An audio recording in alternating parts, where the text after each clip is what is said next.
CSK எப்பெல்லாம் ஒரு match ஜெயிக்கிறாங்களோ அப்பெல்லாம் வீம்புக்குன்னு ஏதாவது ஒரு கான்ட்ரவர்சியை பண்ணி ஆகணும்னு சில பேர் இங்க சுத்திக்கிட்டு இருக்காங்க போல. எல்எஸ்டி மேட்ச் ஜெயிச்சதுக்கு அப்புறமா ஒரு புது கான்ட்ரவர்சியை கிளப்பி விட்டுருக்காங்க. என்ன அப்படின்னா சிஎஸ்கே டாஸை ஃபிக்ஸிங் பண்ணி ஜெயிச்சு தான் வந்து மேட்ச் ஜெயிச்சிருக்காங்க அப்படின்னு. என்ன நடக்குது, எதுக்காக இவங்களாம் இப்படி சொல்லிட்டு இருக்காங்க, உண்மையிலேயே சிஎஸ்கே அப்படி பண்ணாங்களா, ஃபுல் டீடைல்டா என்ன நடந்துச்சு அப்படின்னு சொல்றேன். அப்படியே லைக் கொடுத்துருங்க. 2.0 சேனலுக்கு புதுசாக இருந்தால் சப்ஸ்கிரைப் பண்ணிக்கோங்க. வாங்க கைஸ் வீடியோக்குள்ள போலாம்.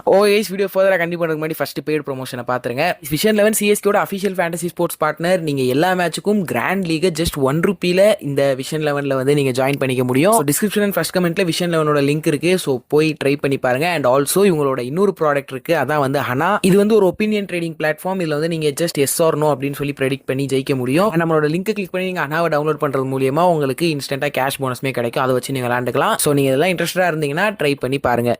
ஓகே கைஸ், நம்மளே இருந்து இப்பதான் வந்து ஒரு 5 மேட்சுக்கு அப்புறமா ஒரு மேட்சை ஜெயிச்சிருக்கோம். அது சில பேருக்கு வந்து பொறுக்கல, என்ன சொல்றதுன்னே தெரியாம என்னடா சொல்றதுக்கு ஒரு பாயிண்ட்டுமே இல்லையே அப்படின்னு சொல்லி புதுசா ஏதோ உருவாக்கி இவங்க வந்து பேசிக்கிட்டு இருக்காங்க.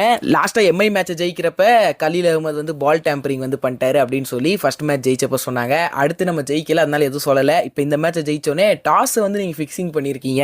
தோனி வந்து டெய்ல்ஸ் தான் வந்து கால் பண்ணாரு, ஆனா அங்க வந்தது ஹெட்ஸ். அது இருந்தாலுமே வந்து தோனி தான் வின்னர் அப்படின்னு சொல்லி அங்க வந்து சொல்லிட்டாங்க. எதுவும் பண்ண முடியல, நீங்க இது வந்து ஃபிக்ஸ் தான் வந்து பண்ணிருக்கீங்க அப்படின்ற மாதிரி இவங்க கதறிக்கிட்டு இருக்கானுங்க. நானும் சும்மா சில பேர் வந்து பொறுத்துக்க முடியாம, நம்ம ஜெயிச்சதை பொறுத்துக்க முடியாம ஏதோ பேசிக்கிட்டு இருக்காங்க போல அப்படின்ற மாதிரி நினைச்சேன். பட் இது போக போக நிறைய பரவ ஆரம்பிச்சு எல்லாருமே ஃபேன்ஸே வந்து கேட்க ஆரம்பிச்சிட்டாங்க, உண்மையிலே இப்படி நடந்துச்சா ப்ரோ அப்படின்னு சொல்லி. எனக்கு இன்ஸ்டாகிராம்ல டிஎம்ஏ, நம்மளோட மெயின் சேனல் கமெண்ட் செக்ஷன்லாம் நிறைய பேர் கேட்டு வச்சிருந்தீங்க என்ன நடந்துச்சு அப்படின்னு சொல்லி. போய் பார்த்தா எல்லாருமே வந்து லைக் ஹோம் டீம் கேப்டன் வந்து ஸ்பின் பண்ணுவாங்க, அவே டீம் கேப்டன் வந்து கால் பண்ணுவாங்க.